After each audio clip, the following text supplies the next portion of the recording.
Yo, what's the good word? DKB here, y'all. What's happening? So, confirmed by Robert Saleh, Denzel Mims is a lot farther along, which means a lot specifically at this stage because keep in mind, Robert Saleh has mentioned this is the neck up period of the developmental offseason, right? Everything's the mental game. You're seeing a lot of slower paced walkthrough stuff in terms of not physical contact so much as the technique, and again, securing the playbook understanding and things that they want to do with that. So I personally love this news. I think we can all, in tandem agree that from a physical standpoint, and Denzel Mims is, the prototype of anybody you can mock up in the NFL to be a number one wide receiver. He hasn't necessarily shown up in the mental aspect, which is what impacted a lot of his last season. We know he was beat up by injuries and multiple sicknesses and things like that. But when he got his chance to get on the field, I think ultimately he just wasn't prepared enough and had enough foundational knowledge of the playbook in order to make things happen for himself. So here's the caveat, though, and here's why we absolutely need this great news about Denzel Mims to continue and for him to succeed this season. Corey Davis is going to be coming up on the final year of his contract next season. He may try to sit out or hold out or anything like that. We'll see what happens. The culture at New York has been exceptional compared to anything we've seen in years past. So maybe it won't happen. Maybe he'll play it out. Maybe he can find a way to earn himself a contract. But here's the thing. If Denzel Mims pans out, even if it's just a 1-year breakout and then maybe some, an average play above average play the following year, we're going to get him on either the same type of deal or maybe somewhat of a cheaper rate.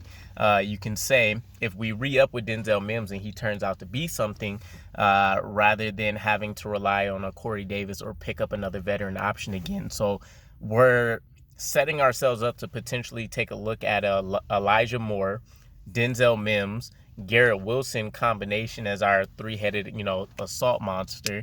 And then we can sprinkle in the Braxton Berrioses and whoever else, we see that may be able to rise up through the ranks. DJ Montgomery's been able to get re-signed a few times. Jeff Smith has made some splash plays in small spurts. And then we have some, UDFAs that might be able to offer a little bit of versatility. But ultimately, I'm taking a look at it from like a future standpoint. No matter what, if Denzel Mims can show a solid enough amount of success, I think he can even do himself as much of a favor as if he can bump and steal some snaps from Braxton Berrios. Now, Berrios offers the versatility because of his agility and short area burst and just kind of overall approach to the game. We've seen how we've been able to use him sweeps purely as a slot receiver for the most part and then in the return game.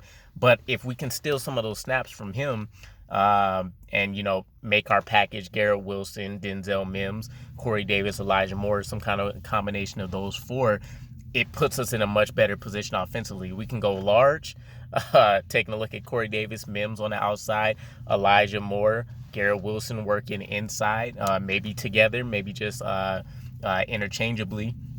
There's a lot of things that are going to open up for us. So hopefully, again, this news continues to pour through for us.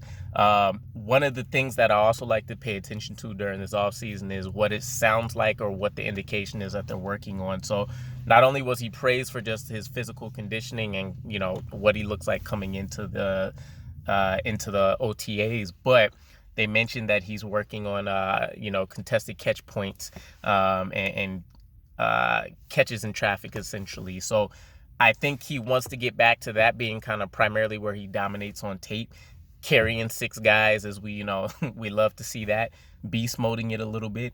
But ultimately what he can turn into in this offense is really going to be up to him and what Mike LaFleur thinks he can handle. He has the speed to be a deep threat.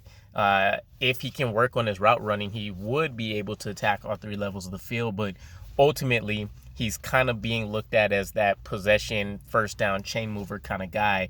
And what's going to come with that? It's going to have to be contested catches where he makes things happen for his own after the catch. So we'll see what else happens this offseason. But let me know what your guys' thoughts are. I'm hoping that we see some interesting practice film.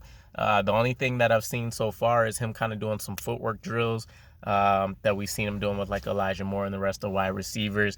We've heard what Zach Wilson and others have said about it, but being farther along is a great thing. And obviously a lot of this, again, is going to go back to what his understanding of the playbook is. So, again, let me know what your thoughts are. I'll catch you guys again. Peace.